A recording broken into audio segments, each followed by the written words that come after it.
Hello everyone, very good evening to all of you. आज के इस वीडियो में 7 और 8 जुलाई दोनों दिन के करंट अफेयर हम लोग कवर करेंगे। पीडीएफ और टेलीग्राम दोनों का लिंक वीडियो के डिस्क्रिप्शन में है, तो आप वहां से इसको अवेल कर लीजिएगा। वीडियो शुरू करने से पहले आज का क्वेश्चन आपसे डिस्कस करेंगे। ये क्वेश्चन मैंने आपसे पिछले वीडियो में पूछा था कि सी लैंग्वेज जो है ये किस तरीके की लैंग्वेज है। तो सी लैंग्वेज हाई लेवल लैंग्वेज है। जिन स्टूडेंट ने भी हाई लेवल लैंग्वेज आंसर किया है बस उन्हीं का आंसर सही है। देखिए, लो लेवल लैंग्वेज क्या होती है या मशीन लेवल लैंग्वेज क्या होती है। लो लेवल लैंग्वेज या मशीन लेवल लैंग्वेज ऐसी लैंग्वेज होती है जिनको मशीन पढ़ पाती है, इंसान नहीं पढ़ पाते। जैसे कि एग्जाम्पल के तौर पर बाइनरी लैंग्वेज। बाइनरी लैंग्वेज जो है ये 0-1-0-1 का कॉम्बिनेशन है। इस भाषा को हम और आप जैसे यूज़र नहीं पढ़ पाते हैं। इस भाषा को मशीन पढ़ पाती है, मतलब प्रोसेसर हमारा पढ़ पाता है। ये होती हैं low level language. High level language वो होती हैं जिनको यूज़र पढ़ पाते हैं। ओके, जैसे कि हाई लेवल लैंग्वेज में आपकी सी हो जाती है, जावा हो गई, सी शार्प हो गई, और इसके अलावा C++ हो गई, पाइथन हो गई। ये सब आपकी हाई लेवल लैंग्वेज है। सी लैंग्वेज को मदर प्रोग्रामिंग लैंग्वेज के नाम से भी जाना जाता है। ये भी ध्यान रखना, क्योंकि दुनिया भर में सी लैंग्वेज इकलौती ऐसी प्रोग्रामिंग लैंग्वेज है जिस पर बेस्ड और भी कई सारी लैंग्वेज है। जैसे कि सी शार्प भी सी लैंग्वेज का ही कॉम्बिनेशन है, C++ भी सी का ही कॉम्बिनेशन है, और जावा भी सी लैंग्वेज से ही बनी हुई है। अब चलिए शुरू करते हैं आज के करंट अफेयर। पहला क्वेश्चन है, यह कौन सा IIT इंस्टीट्यूट है जहां पर भारत का पहला ऑटोनॉमस नेविगेशन फैसिलिटी लॉन्च करी गई है, जिसका नाम है ताइहेन। तो ताइहेन को लॉन्च किया गया है अभी हाल ही में IIT हैदराबाद के कैंपस में। अब ताइहेन है क्या? इसका मतलब है technology innovation hub on autonomous navigation. इसका मेन मोटो ये है कि IIT हैदराबाद के कैंपस के अंदर एक ऐसी ऑटोनॉमस बॉडी लॉन्च करी गई है जहां पर रिसर्च एंड डेवलपमेंट इस आधार पर करी जाएगी कि जो पढ़ाई है, जो एकेडमिक्स है, उससे डायरेक्ट जो स्टूडेंट हैं वो इंडस्ट्री पे जाके अपना कार्य कर पाएँ। आप लोगों ने कई बार देखा होगा, जैसे MCA हो गया या BTech हो गया, MTech हो गया, इन सब की जो पढ़ाई है, आपने कई बार लोगों को कहते हुए सुना होगा कि जो हम पढ़ते हैं जब इंडस्ट्री में जाते हैं तो उससे काफ़ी अलग काम करने को मिलता है। तो यहाँ पर उसी पर फोकस किया जाएगा कि एकेडमिक्स ऐसे हों जो कि डायरेक्ट इंडस्ट्री में मदद करें। मतलब जो भी स्टूडेंट्स यहाँ से लाइक BTech हो गया, MTech हो गया, ये करके अगर निकलें तो इंडस्ट्री में आपको सीधे सीधे वही प्रोजेक्ट्स मिलें। इस पूरे प्रोग्राम के तहत, ताइयान के तहत, IIT हैदराबाद के द्वारा एक स्पेशल MTech प्लेटफॉर्म लॉन्च किया गया है। इस प्लेटफॉर्म की मदद से स्टूडेंट्स अपना पोस्ट ग्रेजुएट करेंगे टेक्नोलॉजी पर और सीधे इंडस्ट्री बेस्ड नॉलेज पाएंगे। इसको लॉन्च किया गया है जितेंद्र सिंह के द्वारा, जो कि मिनिस्टर ऑफ स्टेट हैं साइंस एंड टेक्नोलॉजी के। अगला क्वेश्चन है, अभी हाल ही में इंसेक्टिसाइड्स इंडिया लिमिटेड के ब्रांड एम्बेसडर के रूप में किसको अपॉइंट किया गया है? तो ये है अजय देवगन, जिनको इस कंपनी ने अपना ब्रांड एम्बेसडर नियुक्त किया है। और ये जो कंपनी है ये क्रॉप प्रोटेक्शन फर्म है। कहने का मतलब आप बोल सकते हो ये कंपनी अच्छी खेती के लिए कीटनाशक बनाने का कार्य करती है। नेक्स्ट क्वेश्चन है, अवीवा इंडिया के अभी हाल ही में नए MD और CEO के रूप में किसको अपॉइंट किया गया है? अवीवा इंडिया जो है ये ब्रिटेन बेस्ड ऑर्गेनाइजेशन है, इसका हेडक्वार्टर है लंदन, और अभी हाल ही में इसके द्वारा ये हैं असित रथ, जिनको मैनेजिंग डायरेक्टर और CEO की पोस्ट पर अपॉइंट किया गया है। इन्होंने अमित मलिक को सक्सीड किया है। किसको? अमित मलिक। अवीवा इंडिया जो ऑर्गेनाइजेशन है ये बेसिकली एक लाइफ इंश्योरेंस कंपनी है, और अगर असित रथ की बात करें तो ये इससे पहले प्रूडेंशियल म्यांमार लाइफ इंश्योरेंस में कार्यरत थे। ये 22 साल से बैंकिंग एक्सपीरियंस रखते हैं India Myanmar life insurance corporation में। अब जाकर अवीवा में MD और CEO की पोस्ट इनको अपॉइंट करी गई है। अगला क्वेश्चन है, ये कौन सी जगह है जहां पर अभी हाल ही में Indian navy has commissioned first ALH squadron INAS 324 named as Kestrels. कहने का मतलब यह है कि भारतीय नौसेना के द्वारा पहली बार एडवांस लाइट हेलीकॉप्टर का स्क्वाड्रन, जिसका नाम है INAS 324, इसको लॉन्च किया गया है क्रेस्टल्स के नेम से। तो इसको विशाखापत्तनम में, इंडियन नेवी का सबसे बड़ा बेस है और साथ में ही ये ईस्टर्न नेवल कमांड भी है। इसी को ईस्टर्न सी बोर्ड के नाम से भी जाना जाता है। अब ये जो स्क्वाड्रन INAS 24 है 324, इसका पूरा मतलब है इंडियन नेवल एयर स्क्वाड्रन। क्या बोलते हैं? Indian naval air squadron. एक तरीके से आप बोल सकते हो इंडियन नेवी का एयर स्क्वाड्रन है ये। तो यहाँ पर एडवांस लाइट हेलीकॉप्टर ध्रुव MK3 को लॉन्च किया गया है। इस हेलीकॉप्टर को हिंदुस्तान एरोनॉटिक्स लिमिटेड के द्वारा बनाया गया है और जो क्रेस्टल इसका नाम रखा गया है, ये क्रेस्टल एक पक्षी की प्रजाति है। इस पक्षी की खास बात होती है क्रेस्टल नाम के पक्षी की कि पानी के अंदर ये अपना शिकार बड़ी आसानी से ढूंढ लेता है। इसकी जो विजिबिलिटी है ये पानी के अंदर बहुत अच्छी होती है। तो इस आधार पर इस स्क्वाड्रन का नाम क्रिस्टल रखा गया है, जिसमें ध्रुव MK3 रखे जाएंगे। ध्रुव MK3 ऐसे हेलीकॉप्टर है जिनको हिंदुस्तान एरोनॉटिक्स लिमिटेड ने इस आधार पर बनाया है कि समुद्र के अंदर नीले आसमान के नीचे ये कहीं पर भी अपना निशाना खोज सकते हैं बहुत आसानी से, और किसी को भी बचाने के लिए दूर दूर तक ऑब्जेक्ट में विजिबिलिटी रहेगी।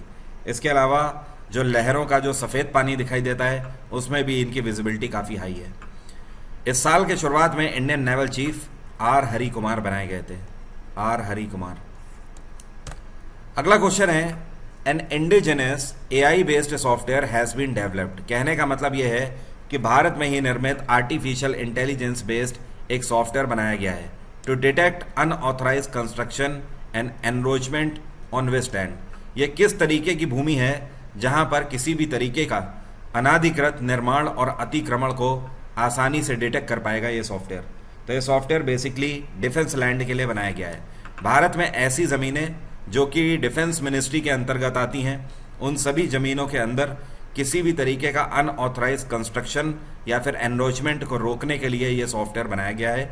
ये सॉफ्टवेयर तुरंत डिटेक्ट कर लेगा किसी भी तरीके का कोई अतिक्रमण अगर एक्स्ट्रा है डिफेंस वाली लैंड के ऊपर। अगला क्वेश्चन है वर्ल्ड जूनोसिस डे कौन से दिन मनाया गया? तो वर्ल्ड जूनोसिस डे मनाया गया अभी हाल ही में 6 जुलाई को। और जूनोसिस डे बेसिकली इसलिए मनाया जाता है कि बहुत सारी ऐसी डिसीजेस जैसे कि इन्फ्लुएंजा हो गया, वेस्ट नाइल वायरस हो गया, इबोला हो गया, इस तरीके की जो बीमारियां होती हैं ये बैक्टीरिया, पैरासाइट, वायरस और फंगी इन सब से हो सकती हैं। तो इन सब से बचने के लिए अवेयरनेस होनी चाहिए, हमें इसके सिम्टम्स पता होने चाहिए। जब ये वायरस फैल रहा हो तो हमें इसकी रोकथाम के लिए क्या क्या करना चाहिए। तो इस वजह से ये जूनोसिस डे मनाया जाता है हर साल 6 जुलाई को। अगला क्वेश्चन है ये कौन सा शहर है जहां पर प्रधानमंत्री नरेंद्र मोदी के द्वारा अभी हाल ही में 2022 का डिजिटल इंडिया वीक इनॉग्रेट किया गया है? तो इसका उद्घाटन अभी हाल ही में किया गया गुजरात के गांधीनगर में, और 2022 में इसकी थीम है कैटलाइजिंग न्यू इंडियाज टेकेड। अब इसका मेन मोटो क्या है समझ लीजिए। इसका मेन मोटो है कि पूरे भारत में भारत सरकार के जितने भी प्रोजेक्ट हैं उनको डिजिटली एम्पावर्ड करना, और इससे क्या होगा, जो हमारी इकोनॉमी होगी, जो सोशल इकोनॉमी है, उस पर भी बढ़ावा देखने को मिलेगा और सोसाइटी का जो लाइफस्टाइल है वो भी बेहतर होगा। मतलब अल्टीमेटली आप ऐसे समझ लो कि भारत सरकार जो भी योजनाएं लॉन्च कर रही है उसको टेक्नोलॉजी से जोड़कर लॉन्च करना है। नेक्स्ट क्वेश्चन है who has launched 4 new digital initiative scheme. अब ये 4 नई डिजिटल इनिशिएटिव स्कीम हैं क्या? पहली है डिजिटल इंडिया भाषिनी, दूसरी है डिजिटल इंडिया जेनेसिस, तीसरी है इंडिया स्टैक .ग्लोबल और चौथी है माई स्कीम। ये चारों स्कीम अभी हाल ही में किसके द्वारा लॉन्च करी गई हैं? तो इनको लॉन्च किया गया है प्रधानमंत्री नरेंद्र मोदी के द्वारा, और इसको भी यहीं पर लॉन्च किया गया है गांधीनगर में ही डिजिटल इंडिया वीक 2022 के समारोह में। अब समझिए चारों स्कीम किससे रिलेटेड है। डिजिटल इंडिया भाषिनी जो स्कीम है इसका मेन मोटो ये है कि इंटरनेट की प्रॉपर कनेक्टिविटी प्रोवाइड करना जिससे कि हर व्यक्ति आपस में कनेक्ट हो सके। इसके अलावा डिजिटल इंडिया जेनेसिस का मतलब यह है कि भारत सरकार इस बात पर भी ध्यान देगी कि आने वाली जनरेशन में जो स्टार्टअप्स होंगे उनको भी हमें प्रोक्योर करके चलना है और बेहतर से बेहतर लोन फैसिलिटी और सरकार की तरफ से इंफ्रास्ट्रक्चर मिलना चाहिए। तीसरा जो है ये है इंडिया स्टैक .ग्लोबल। इस स्कीम का मेन मोटो ये है कि डिफरेंट सेक्टर में, जैसे कि भारत सरकार वाटर सैनिटेशन के लिए बहुत कुछ कर रही है, इसके अलावा पर्यावरण को बचाने के लिए बहुत कुछ किया जा रहा है, इसके अलावा ग्रीन एनर्जीज़ का यूज़ किया जा रहा है जैसे कि सोलर एनर्जी हो गई, विंड एनर्जी हो गई, इन पर भी वन स्टॉप सॉल्यूशन लॉन्च होना चाहिए। इसके अलावा माई स्कीम का मोटो ये है कि हर एक विभाग के अंदर हर एक योजना के लिए कोई एक पोर्टल होना चाहिए जहां पर स्कीम का वन स्टॉप सॉल्यूशन हो। मतलब आपको अगर कोई भी स्कीम के बारे में जानना है तो सिर्फ एक ही पोर्टल पे आप जाओ, वहीं पर आपको स्कीम के बारे में पता लग जाए, और अगर आप देख सको कि आपकी एलिजिबिलिटी क्या है, अगर आप एलिजिबल हैं तो आप उसी एक पोर्टल से उसके लिए अप्लाई कर सकें। आप समझ गए होंगे इन चारों स्कीम्स का मतलब क्या है। ये 4 इनिशिएटिव अल्टीमेटली पूरे भारत में भारत सरकार की स्कीमों को स्ट्रेंथ देने के लिए लॉन्च किए गए हैं। जो आपको पिक्चर में दिख रहे हैं इनका नाम है तरुण मजूमदार। इनका अभी हाल ही में निधन हो गया। ये कौन थे? तो ये बेसिकली फिल्म डायरेक्टर थे, या आप बोल सकते हो फिल्म मेकर थे, और इनके द्वारा 4 नेशनल अवार्ड जीते गए हैं। इन्होंने अपने कार्यकाल में 5 फिल्म फेयर अवार्ड भी जीते हुए हैं। इतना ही नहीं, सरकार की तरफ से इनको पद्मश्री से भी सम्मानित किया जा चुका है 1990 में। तो अभी हाल ही में 92 वर्ष की उम्र में इनका निधन हो गया। नेक्स्ट क्वेश्चन है, यूनाइटेड नेशंस ओशियन कॉन्फ्रेंस 2022 का आयोजन कहां पर किया गया? Very important question. तो यूनाइटेड नेशंस की तरफ से 2022 की ओशियन कॉन्फ्रेंस का आयोजन इस बार किया गया पुर्तगाल की कैपिटल लिस्बन में, और इस बार 2022 की इसकी थीम थी scaling up ocean action based on science and innovation for the implementation of goal 14 stock taking partnership and solution. Ocean conference का आयोजन इसलिए किया गया कि पूरे दुनिया में जितने भी देश हैं जो कि समुद्री सीमाओं से लगे हुए हैं, ये हमारी जिम्मेदारी बनती है कि हम समुद्री सीमाओं को हर तरीके से साफ और स्वच्छ रखें। इतना ही नहीं, हम अपने ट्रेड और कॉमर्स को, जो कि हम वाया वाटर करते हैं, मतलब समुद्र की सीमा रेखाओं के ऊपर से करते हैं, उन ट्रेड एंड कॉमर्स पर भी हम काफ़ी सारे मानकों को समझें और उन्हें मानें, जिससे कि अल्टीमेटली पॉल्यूशन ना होने पाए ओशियन में। अल्टीमेटली इसका मेन मोटो है मरीन पॉल्यूशन को बचाना। यूनाइटेड नेशंस की स्थापना 1945 में करी गई थी। इसका हेडक्वार्टर है न्यूयॉर्क, और इसके प्रेसिडेंट हैं एंटोनियो गुतरेस। क्या नाम है? Antonio Guterres. अगला क्वेश्चन है, ये कौन सा शहर है जहां पर अभी हाल ही में भारत और आर्मेनिया के बीच में इंटर गवर्नमेंटल कमीशन का 8वें सत्र का आयोजन अभी हाल ही में किया गया? तो ये जगह है यरवन, और यरवन आपको पता है आर्मेनिया की कैपिटल है। तो यहाँ पर इंडियन डेलीगेशन और आर्मेनियन डेलीगेशन दोनों ने साथ मिलकर गवर्नमेंटल कमीशन का आयोजन किया, जो कि 8वां संस्करण था। इसका मेन मोटो था भारत और आर्मेनिया के बीच में educational corporation, cultural corporation, technology corporation, trade, economic and scientific term corporation. मतलब लगभग आप बोल सकते हो साइंस से जुड़े हुए, फ्यूचरिस्टिक टेक्नोलॉजीज से जुड़े हुए, एजुकेशन से जुड़े हुए, ट्रेड और कॉमर्स से जुड़े हुए कई सारी जगहों पर हम एक दूसरे का हाथ मिलाते हैं। ये इसका मेन मोटो था। और आर्मेनिया की तरफ से यहाँ पर आर्मेनिया के फॉरेन मिनिस्टर शामिल थे, जिनका नाम है एरारैट मिर्ज़ोयन। क्या नाम है? एरारैट मिर्ज़ोयन।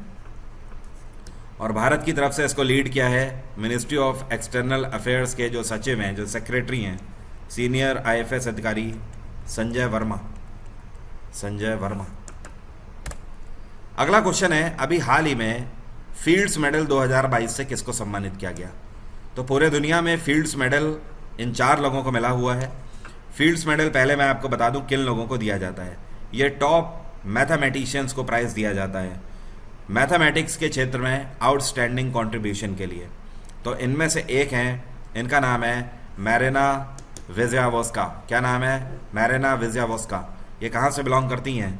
तो ये यूक्रेन से बिलोंग करती हैं और यूक्रेन की मैथमेटिशियन है। ये जो इस बार के फील्ड्स मेडल 2022 का वितरण होना था, ये सेंट पीटर्सबर्ग में होना था, जो कि रशिया में है, लेकिन रशिया यूक्रेन वॉर के चलते इसका जो वेन्यू है ये बदल दिया गया, और इस बार इसका आयोजन फिनलैंड की कैपिटल हेलसिंकी में किया गया। फील्ड्स मेडल जो दिया जाता है ये अपने आप में गोल्ड मेडल है मैथमेटिशियन के क्षेत्र में, और इसके साथ 15,000 रुपये वित्तीय धनराशि डॉलर स्वरूप दी जाती है। तो आप बोल सकते हो 15,000 रुपये, 15,000 डॉलर, और साथ में एक गोल्ड मेडल दिया जाता है। तो ये तो एक यहाँ पर हो गई मैरिना विजयावोस्का। इसके अलावा जून हू, जो कि अमेरिकी मैथमेटिशियन है, इनको भी सम्मानित किया गया। जेम्स मैनार्ड, जो कि ब्रिटिश हैं, इनको सम्मानित किया गया। और इसके अलावा ह्यूगो डोमिनिल कोपेन, जो कि फ्रांस के मैथमेटिशियन हैं, इनको भी सम्मानित किया गया। ये कौन कौन से इंस्टीट्यूशन से हैं तो आप देख सकते हैं। जो आपको पिक्चर में दिख रहे हैं इनका नाम है पीटर ब्रुक। इनका अभी हाल ही में निधन हो गया। ये कौन थे? अभिनेता, गायक, नर्तक या फिर निर्देशक? तो ये डायरेक्टर थे, बेसिकली फिल्म डायरेक्टर थे। और आपको बता दूं इनके द्वारा संस्कृत का महाकाव्य द महाभारत जो है, महाभारत को फ्रांस से न्यूयॉर्क में ले जाकर इनके द्वारा लॉन्च किया गया था। एक 9 घंटे का शो, 9 आवर्स का इन्होंने पूरा शो बनाकर महाभारत दिखाया था फ्रांस से, कहाँ पर? न्यूयॉर्क में। और ये बात है 1987 की। तो आप समझ सकते हो कितने प्रतिष्ठित डायरेक्टर हैं और रीजनल डाइवर्सिटी को कितना समझते हैं। इसके अलावा पीटर ब्रुक की अगर बात करें तो इनका निधन 97 की एज में हुआ है और ये मूलतः ब्रिटेन से बिलोंग करते थे। ब्रिटिश थिएटर डायरेक्टर थे ये। सेमीकंडक्टर हाईटेक पार्क किस राज्य में स्थापित किया जाएगा? तो भारत में ये राज्य है तमिलनाडु, जहां पर सेमीकंडक्टर हाईटेक पार्क की स्थापना करी जाएगी। आज की डेट में आप कोई भी टेक्नोलॉजी आइटम यूज़ करते हो वहां पर आपको सेमीकंडक्टर की ज़रूरत पड़ती है। ऑटोमोबाइल सेक्टर में हर एक गाड़ी के अंदर सेमीकंडक्टर लगता है। पूरे वर्ल्ड भर में अगर देखा जाए तो इसकी शॉर्टेज बहुत ज़्यादा है, जिसकी वजह से आप देखते हो कि जब आप कोई गाड़ी बुक कराने जाते हो तो उस पर आपको वेटिंग मिलती है। वेटिंग इस वजह से नहीं मिलती है कि वो कंपनी आपके लिए वो गाड़ी डिज़ाइन नहीं कर पा रही है या मैन्युफैक्चर नहीं कर पा रही है। वेटिंग एक्चुअली सेमीकंडक्टर की ही वजह से मिलती है, क्योंकि सेमीकंडक्टर मार्केट में काफ़ी ज़्यादा शॉर्टेज फॉर्म में है। तो इस वजह से भारत सरकार मेक इन इंडिया प्रोजेक्ट के तहत सेमीकंडक्टर अब भारत में ही बनाएगी और इसके लिए तमिलनाडु के अंदर 300 एकड़ ज़मीन ली गई है और इस 300 एकड़ ज़मीन में पूरा प्लांट ये लगाया जाएगा। इसकी कॉस्ट आ रही है 25,600 करोड़। आप समझ लीजिए, करीब करीब आप समझ लो 26,000 करोड़ का ये प्रोजेक्ट है और इसको बनाया जाएगा IGSS वेंचर्स के द्वारा। IGSS वेंचर्स एक सिंगापुर की कंपनी है। अंदाज़ा है कि अगले 5 साल में इस प्लांट के ज़रिए 5,000 लोगों को रोज़गार मिलेगा भारत में। और तमिलनाडु में इस टाइम के MK स्टालिन की सरकार है। यहाँ पे गवर्नर हैं RN रवि। कौन है? RN रवि। अगला क्वेश्चन है, गार्मिन लिमिटेड के अभी हाल ही में नए ब्रांड एम्बेसडर कौन बने हैं? तो गार्मिन लिमिटेड के नए ब्रांड एम्बेसडर बने हैं जो आपको पिक्चर में दिख रहे हैं। इनका नाम है कौस्तुभ राधिकार। क्या नाम है? कौस्तुभ राधिकार। अब ये है कौन? ये इंडियन ट्रायथलीट हैं और ये पहले और इकलौते ऐसे भारतीय हैं जिन्होंने आयरन मैन ट्रायथलन 30 ओकेशंस पूरे करे हैं। मतलब आप समझ लीजिए, ट्रायथलन एक ऐसे स्पोर्ट इवेंट को बोलते हैं जहां पर सिर्फ एक ही एक्टिविटी नहीं होती है, 3 तरीके की एक्टिविटी होती है। जहां पर आपको कुछ किलोमीटर दौड़ के पार करने होते हैं, कुछ किलोमीटर स्विमिंग करके पार करने होते हैं और कुछ किलोमीटर साइकिलिंग करके पार करने होते हैं। उसको बोलते हैं ट्रायथलन। तो इनको अभी हाल ही में बनाया गया है गार्मिन लिमिटेड का ब्रांड एम्बेसडर। इसके अलावा 2019 में भारत सरकार के द्वारा फिट इंडिया मूवमेंट जो चलाया गया था उसके भी एम्बेसडर थे ये। अगला क्वेश्चन है, अभी हाल ही में किसको United Nations mission in south Sudan में फोर्स कमांडर के रूप में अपॉइंट किया गया है? तो ये इंडियन आर्मी पर्सनल है। इनका नाम है लेफ्टिनेंट जनरल सुब्रमण्यम और इन्होंने सक्सीड किया है लेफ्टिनेंट जनरल शैलेश तिनाइकर को। ये भी इंडियन आर्मी पर्सनल ही हैं। अब इनकी जगह पर लेफ्टिनेंट जनरल सुब्रमण्यम आएंगे। एंड अगर बात करी जाए सूडान की, तो सूडान 2 हिस्सों में बटा हुआ है। एक हिस्सा जो कि सूडान कहलाता है केवल, एक्चुअली ये नॉर्थ सूडान है, और एक दूसरा हिस्सा जो कि अपने आप में दूसरा देश है जिसको साउथ सूडान ही बोला जाता है। साउथ सूडान की कैपिटल है जुबा और नॉर्थ सूडान की कैपिटल है खर्तुम। दोनों अफ्रीकन रीजन में अलग अलग कंट्रीज हैं, ये चीज़ ध्यान रखिएगा। अगला क्वेश्चन है, ये कौन सी जगह है जहां पर प्रधानमंत्री नरेंद्र मोदी के द्वारा 30 फीट ऊंचा statue freedom fighter Alluri Sitaram Raju का इनॉग्रेट किया गया उनकी 125वीं बर्थ एनिवर्सरी पर? तो अल्लूरी सीताराम अर्जुन का 30 फीट ऊंचा स्टैचू इनॉग्रेट किया गया है भीमावरम में। और भीमावरम कहाँ पड़ता है? ये आंध्र प्रदेश में पड़ता है। और ये जो पूरा स्टैचू है ये ब्रोंज से बना हुआ है। इसका उद्घाटन 4 जुलाई को किया गया। जो अल्लूरी सीताराम राजू हैं ये एक फ्रीडम फाइटर थे और इनको एक नाम दिया गया था। इनको नाम दिया गया था मन्यम विरदू। मन्यम विरदू। मन्यम विरदू का मतलब है हीरो ऑफ जंगल, जंगल का हीरो। 18 साल की उम्र में ही इन्होंने घर छोड़ दिया था और क्रांतिकारी बन गए थे। और जब ये 27 या 28 साल की उम्र में रहे होंगे तब अंग्रेजों के द्वारा पेड़ के जंगलों में पेड़ से बांधकर इनके ऊपर गोलियों से फायर किया गया था और तब इनकी मृत्यु हुई थी। तो इनके नाम पर इनको एक तरीके से ट्रिब्यूट किया गया है यह स्टैचू। अगला क्वेश्चन है जो आपको पिक्चर में दिख रहे हैं, इनका नाम है पद्मनाभ पिल्लई गोपीनाथन नायर। इनका अभी हाल ही में निधन हो गया। ये क्या थे? तो ये भी एक रेवोल्यूशनरी थे, फ्रीडम फाइटर थे, स्वतंत्रता सेनानी थे। पूरे 100 वर्ष की उम्र में इनका निधन हुआ है। 100 ईयर ओल्ड थे ये, और कुछ बीमारी की वजह से इनका निधन हुआ है। ओल्ड एज इलनेस की वजह से आप बोल सकते हो। और भारत सरकार की तरफ से अभी 2016 में इनको पद्मश्री से भी सम्मानित किया जा चुका है, और ये केरल से बिलोंग करते थे। अगला क्वेश्चन भी और विचरी न्यूज़ से ही है। नरेंद्र सिंह जी का निधन हो गया। ये कौन थे? तो ये बेसिकली पॉलिटिशियन थे, राजनीतिज्ञ थे, सोशलिस्ट लीडर और एग्रीकल्चर मिनिस्टर रह चुके थे। 75 वर्ष की उम्र में इनका निधन हुआ। ये बिहार के पटना से बिलोंग करते थे। अगला क्वेश्चन है, भारत का ये कौन सा राज्य है जो कि पहला ऐसा राज्य बना है जिसके द्वारा राइट टू हेल्थ बिल 2022 में लॉन्च किया गया है? तो राइट टू हेल्थ नाम का जो बिल है ये राजस्थान में अशोक गहलोत की सरकार के द्वारा लॉन्च किया गया है। इस बिल के तहत राजस्थान सरकार ये वादा करती है कि राजस्थान के अंदर हर एक व्यक्ति को, चाहे उसके पास इलाज कराने का पैसा हो या ना हो, उसको फ्री ऑफ कॉस्ट डॉक्टर का कंसल्टेशन मिलेगा सभी सरकारी हॉस्पिटल में। इसके अलावा सारी दवाइयाँ मुफ्त में मिलेंगी, सारा डायग्नोस्टिक और इमरजेंसी केस में जितना भी केयर है वो सब कुछ मुफ्त में मिलेगा। तो ये है राइट टू हेल्थ बिल 2022, जिसके तहत राजस्थान सरकार एश्योर करती है कि यह आपको मुफ्त में इलाज देंगे।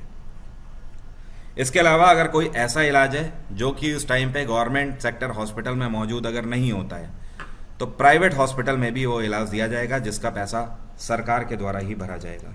इस बिल को 7 चैप्टर्स में लॉन्च किया गया है। बाकी ल्यूसेंट एमसीक्यू सीरीज चल रही है और सफलतापूर्वक इसकी 4 क्लासेस हो चुकी हैं, 5 क्लासेस आज हो चुकी हैं। कल की क्लास का लिंक भी वीडियो के डिस्क्रिप्शन में है, तो आप जाके एनरोल कर लीजिए। ये जो सीरीज़ है ये सभी के लिए फ्री ऑफ कॉस्ट है, फ़ायदा उठाना आपका काम है, मौका मैं दे रहा हूँ। अनलॉक कोड वरुण 777 है, इस कोड की मदद से ही आपकी क्लास खुलेगी। डेली दोपहर में 12:30 ये क्लास होती है। इसके अलावा आप मेरे कोर्सेज़ का फ़ायदा लेने के लिए अनअकैडमी प्लस ज्वाइन कर सकते हो। वहाँ पर मेरे कोर्सेज चल रहे हैं। इस टाइम पर मॉडर्न हिस्ट्री का कंप्लीट बैच मैं चला रहा हूँ और साथ में करंट अफेयर का भी कंप्लीट बैच चला रहा हूँ, जहाँ पर पिछले 1 साल के करंट अफेयर आने वाले सभी एग्जाम के लिए मैं आपके कवर करा रहा हूँ। डिस्काउंट कोड वरुण 777 अगर आप लगाते हैं तो आपको बेस्ट ऑफर्स और एक्स्ट्रा 10% का डिस्काउंट मिल जाएगा। अपार्ट फ्रॉम दिस आज की बात यहीं तक रहेगी। Bye bye, take care, have a nice day. आपका दिन मंगलमय हो।